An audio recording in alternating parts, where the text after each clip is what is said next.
Good evening, everyone, and thank you so kindly for joining us this wonderful Monday, May 1st.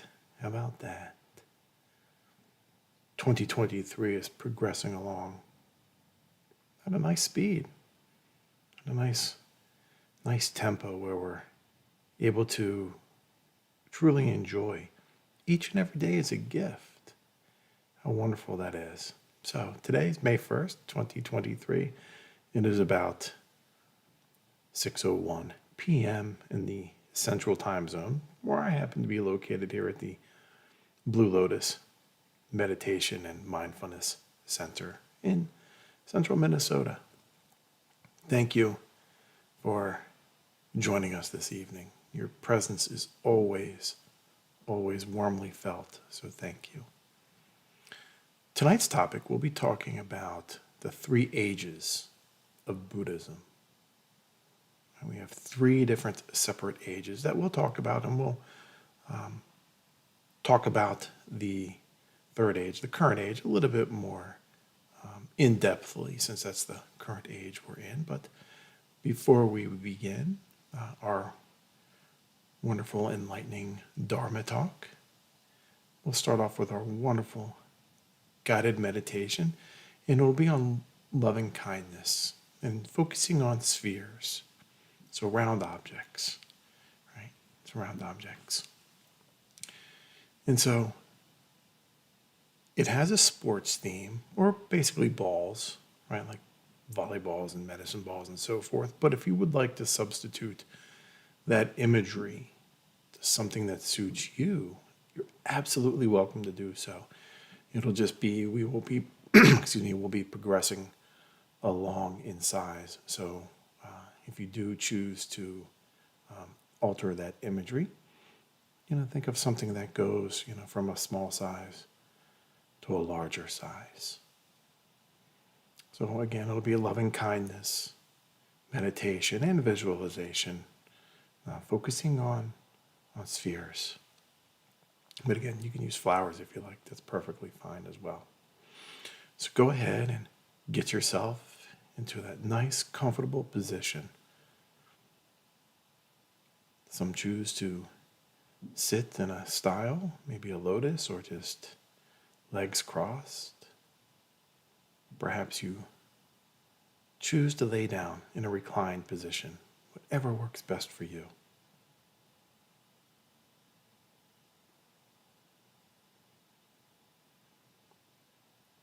You close your eyes, or perhaps you like to keep them slightly open with a soft focus, looking in front of you if you choose.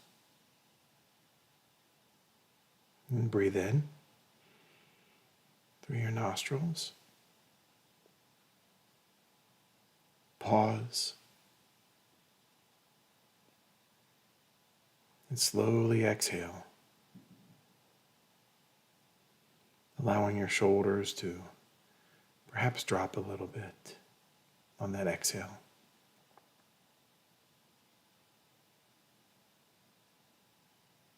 And one more. Let's take another inhalation.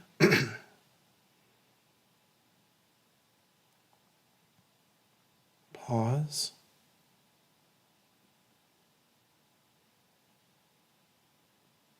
Slowly exhale.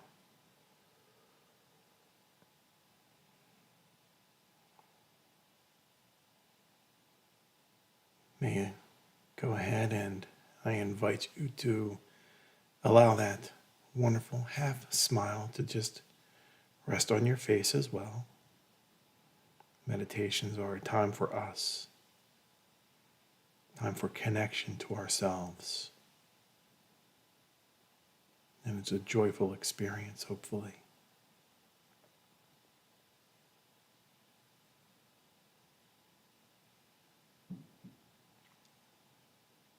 And on the next inhalation, allow your spine to lift and your shoulders to soften.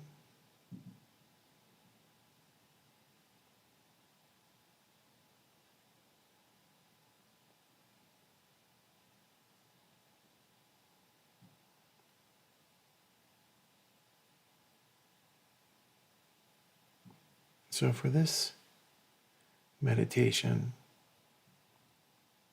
go ahead and select your own aspiration for it. And it can simply be, may I feel calmer. But perhaps you might say to yourself, may I be kind to myself and others. Or may I forgive myself. Or may I feel happier. It's up to you.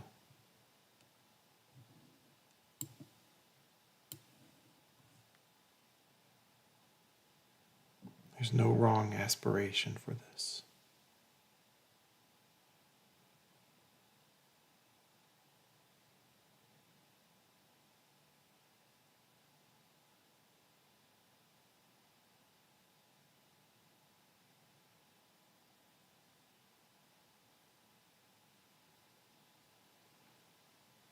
Bring awareness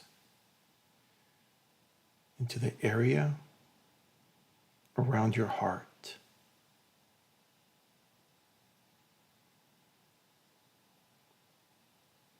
Just gentle awareness around that area. Visualizing just a tiny ball of light, perhaps the size of a mustard seed or a sesame seed, just in the center of your chest.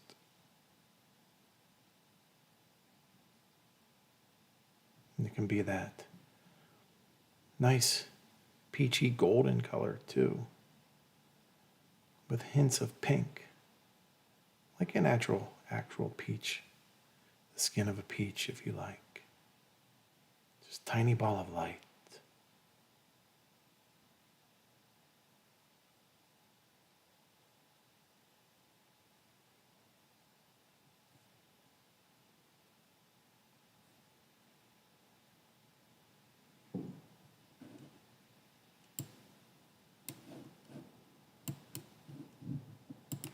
Now, this light is filled with loving kindness for yourself and all beings.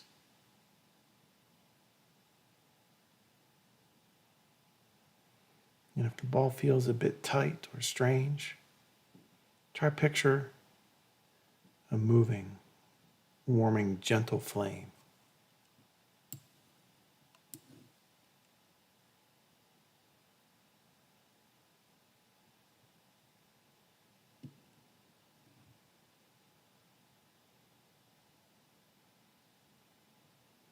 Once you've established this, expand your loving kindness light, perhaps to the size of a marble.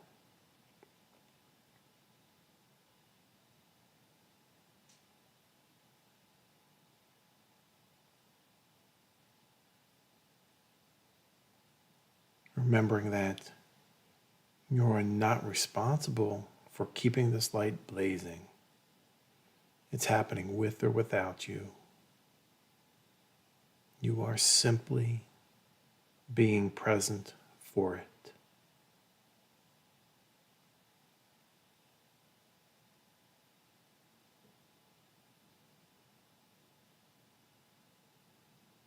Once you feel established with this marble,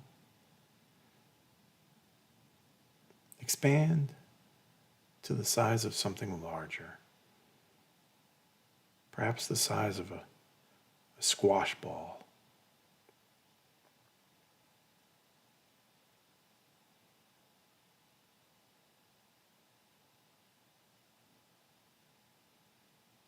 You can feel the indiscrimination of light and warmth. And like sunlight, it shines on you and it heats you, regardless of what you have or have not done.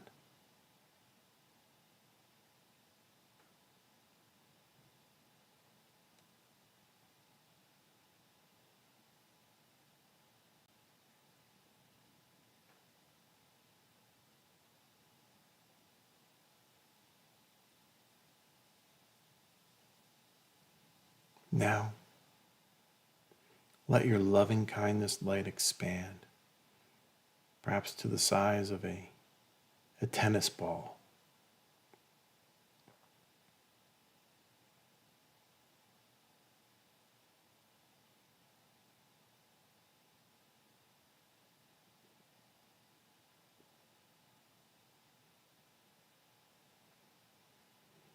And when you feel ready,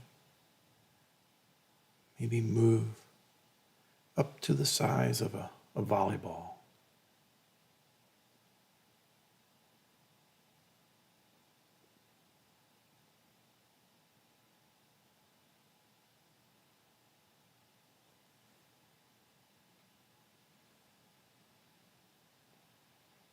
Then perhaps a basketball.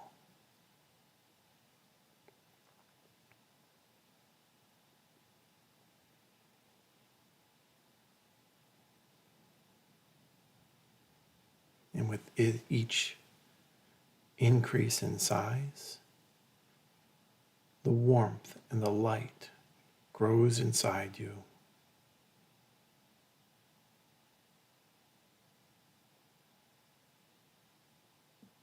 Maybe increase the size of that light now to a medicine ball.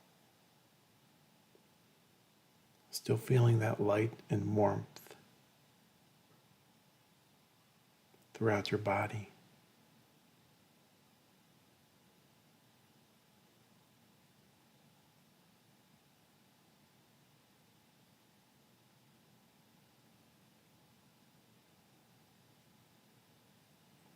Now maybe increasing the size to a beach ball.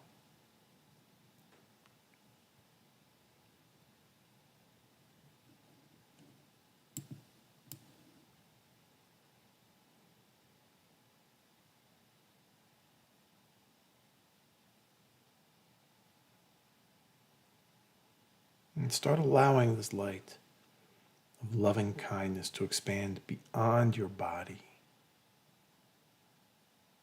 but always remain centered in your heart. But just allow that loving kindness to grow outward.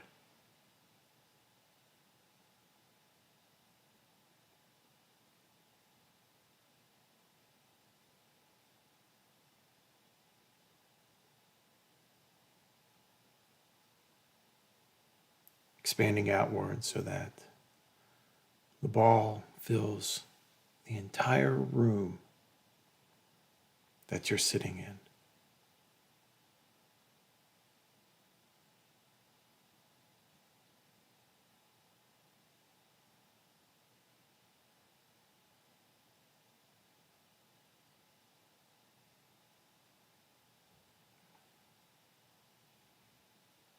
Now to the city or the town where you live in. This loving kindness just continues to radiate outwards.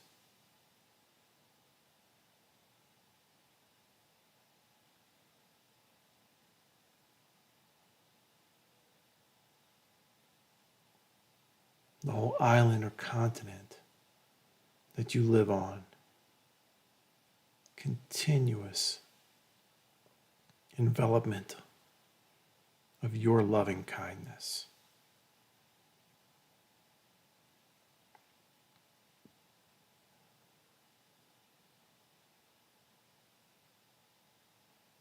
And then to the entire planet Earth, your loving kindness radiates all corners, all surfaces, all locations of our planet.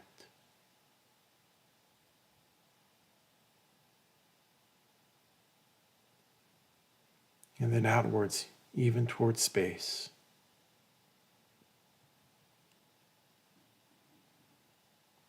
Expanding all of your loving kindness to all of the planets.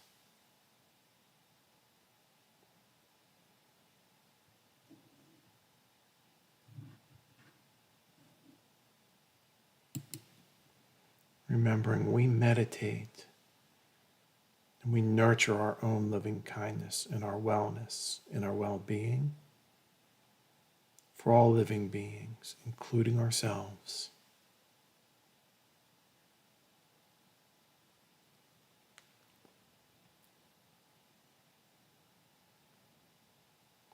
And go ahead and begin to open your eyes, reorientating yourself back to the room you're in before moving around.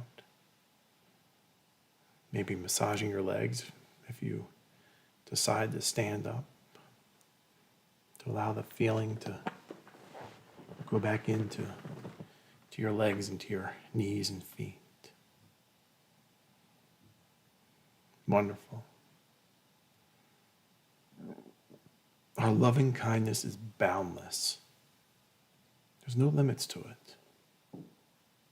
There truly aren't. Truly are not any limits to our loving kindness. Any limitations are what we place on ourselves.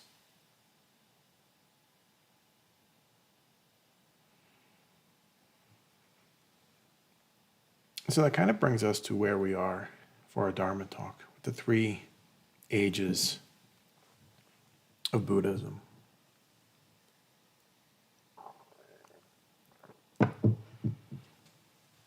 And if we look at some of the ancient Chinese or Mahayana texts, they reveal to us that there are 3 distinct ages in Buddhism. The age of the Right Dharma, age of Semblance of Dharma, and the Degenerate Age of the Dharma.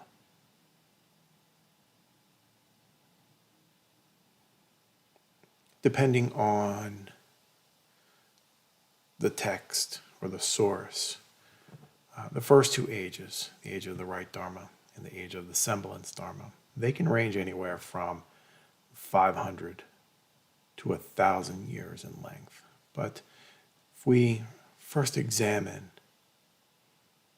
the age of the Right Dharma, this was a period lasting, again, somewhere between 500 to 1,000 years, right after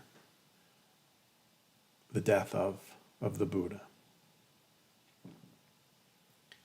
And during this time, many beings were able to achieve enlightenment. It's not that the Dharma itself was any different than it is today. It's not. But this was a time when its teachings were easily understood by many. You didn't have to be smart. You didn't have to be, a certain intellectual level or anything along those lines. It was just easily understood, easily accepted. So that was the age of the Right Dharma.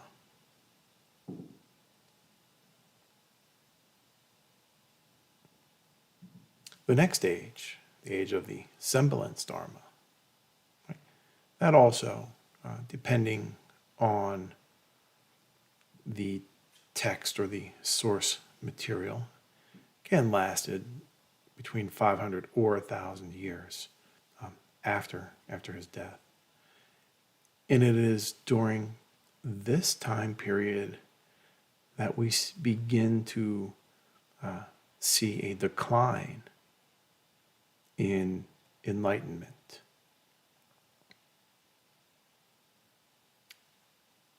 Buddha's, the true teachings, really start to become obscured and become a little bit more formalized, a little bit more ritualistic, and to some degree that can take away from the meaning, from his original teachings. But there were still, enough beings able to achieve enlightenment even during the age of the Semblance Dharma. There are different names for some of these ages. You may come across those if you choose to do additional research. So, but there's the meanings and the events that occur during those times are the same. So that brings us to the age that we are currently in, and that's the age of the Degenerate Dharma.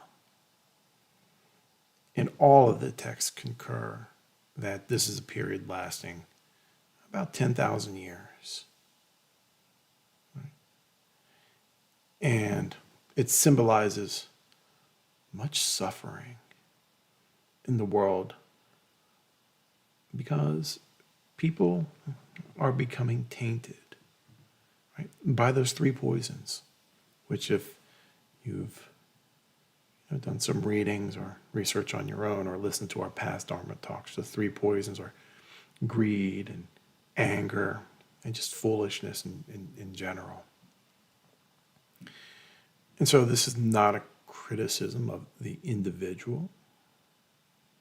We are not here to make judgments or chastise or shame others. Right? This is just more of a commentary that we witness in societies, not just here, but all throughout the world. People are tainted with those three poisons, right? Greed and anger and the foolishness, the events that kind of have taken over our lives. And as a result, people lose or have lost their aspiration for enlightenment. Dust has become introduced back into our vision, right? Where we are not able to see clearly the abilities that we have. So why or how do people lose this aspiration? Right? How have we lost that as a whole? How can we regain it?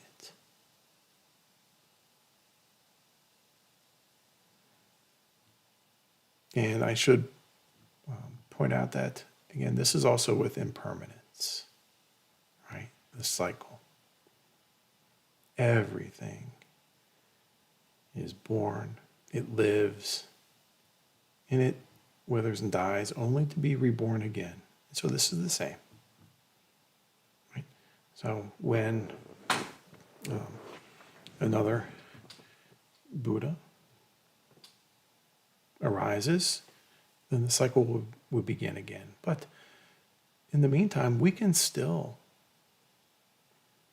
do our best to help others.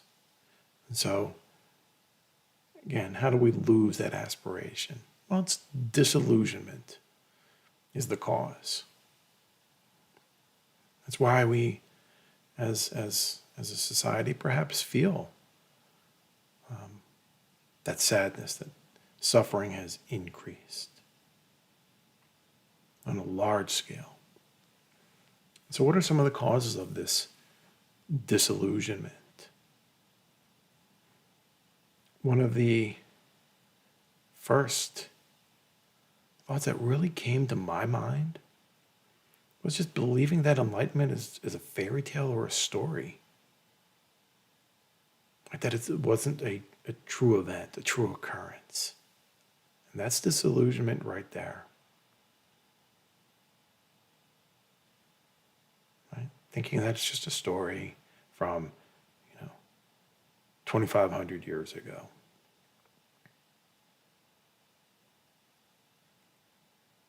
Not everyone's like that. There are a lot of people that do believe that. So barring that, jumping down to something else, kind of another situation is just comparing yourself to others. That brings disillusionment. Perhaps you judge yourself. I'm not good as my neighbor. Or perhaps you even think the oppositely. I'm better than my neighbor. It goes both ways. Comparing yourselves to others truly brings about suffering. And following others who are not on a wholesome path in general. Maybe there's a lot of greed in an organization that you are working with. Or maybe you just want to do all that investment to get all those material investments. Right? Maybe you have some type of a mentor that, proposes unwholesomeness, unmindful activities. Another one is separation from self and others. Isolation. Very often we just isolate ourselves from others. If you take public transportation, notice the people around you. Are they conversing with one another? Maybe somebody's just, I think they call it doom scrolling, right? On their phones, on their devices. Perhaps they even missed their stop, right? Because they're watching a video. And that can cause suffering too if you miss your stop and perhaps you're late for work. The accumulation of things, right? That goes with greed. Thinking that the newest cellular phone is going to bring you happiness, or the biggest house in your neighborhood is going to make you happy, because maybe your neighbors think you're important, or maybe you think yourself to be overly important. You're always striving to get more and more and more without bringing the awareness to where you are. Being grateful for what you already do have. It's a big source of disillusionment. An immediate temporal importance. I must have this right here, right now. Everybody needs to shop, right? But perhaps you are walking in the mall or some retail establishment and you see these sneakers or piece of jewelry that you have to have right now. Right? Got to have it here and now. Perhaps instead take that step back. Just realize, I already have 3 or 4 pairs of shoes. Do I need another? Patience. We have gotten to a point where everything needs to be convenient. And that goes to that immediate temporal importance. We lack patience as a society. We have to have an answer without the joy of discovery. Someone can tell you the answer, but that's not as meaningful as doing the work yourself. So having patience, right, or not having patience, leads to disillusionment as well. And confidence in your own ability. That's one of the situations I encounter a lot. Trusting yourself. Knowing that the decision you make will always be the right decision. May not be the results you want all the time, but the decision is always right. So have confidence in your own ability. Doubting yourself, not believing in yourself, is a big source of disillusionment. And it brings about a lot of suffering.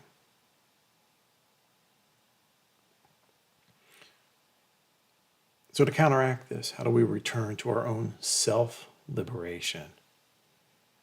It's important to understand that the Buddhist teachings are just as meaningful, just as insightful now as they were 2,500 years ago. The words haven't changed. The meanings have not changed. Believing in yourself, believing what you read, believing what the Buddha has instructed and transmitted to us. It's very powerful, very liberating. That's how we can work through our own and develop our own self-liberation. So it's simply through people's own disillusionment that enlightenment is not achieved. Thinking we can't do it. I have to, practice for 1,000 years before it happens. We have the ability today.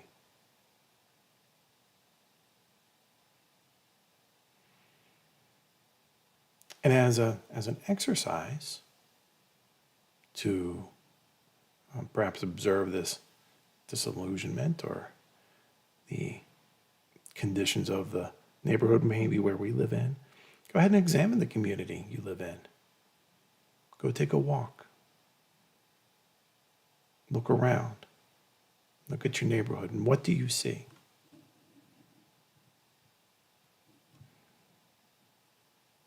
Are the people or your neighbors or even yourself working towards enlightenment?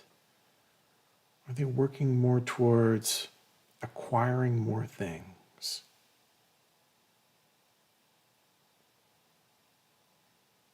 Are people working towards enlightenment? Or are they angry and short or rude with one another?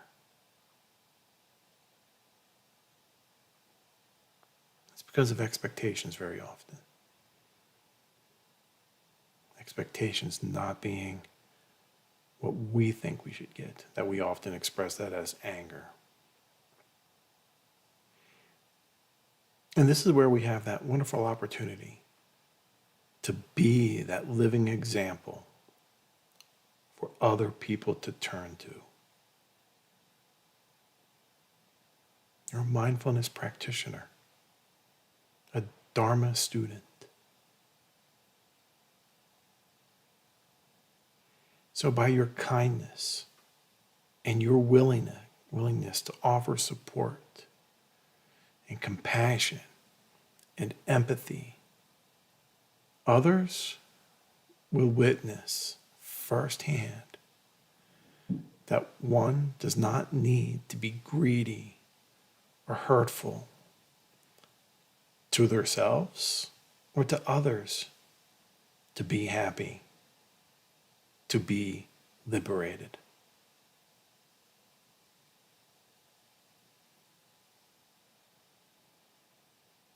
Wow. Something to think about. Try that as an exercise. Walk around. See what you find. Maybe after you do, go ahead and write into the comments below. Let us know what you find. It'd be a great opportunity for discussion and observation and reflection for all of us. So I'd like to just mention our next Dharma talk is on May 15th, right? So we have 3 this month. 3 wonderful Dharma talks and Dharma transmissions to help get us through this wonderful month with ease and enjoyment. And don't forget, we also have our wonderful weekly Sanghas. Our Healing Sangha, our Veteran Sangha, Teen Sangha, New Beginnings, Rainbow. All are freely offered for your benefit, for your nurturing, for your healing, for your studies. And if you do like our bi-weekly transmissions, please feel free to like and subscribe. That's a wonderful, wonderful way for you to let us know that we are doing a mindful job to help you. And that's why we're here. That's why we do what we do, so we can help ease the suffering in this world. So, in 2 weeks, we will see you on May 15th, 6 o'clock p.m. I wish you all a wonderful evening of peace, ease, and well-being.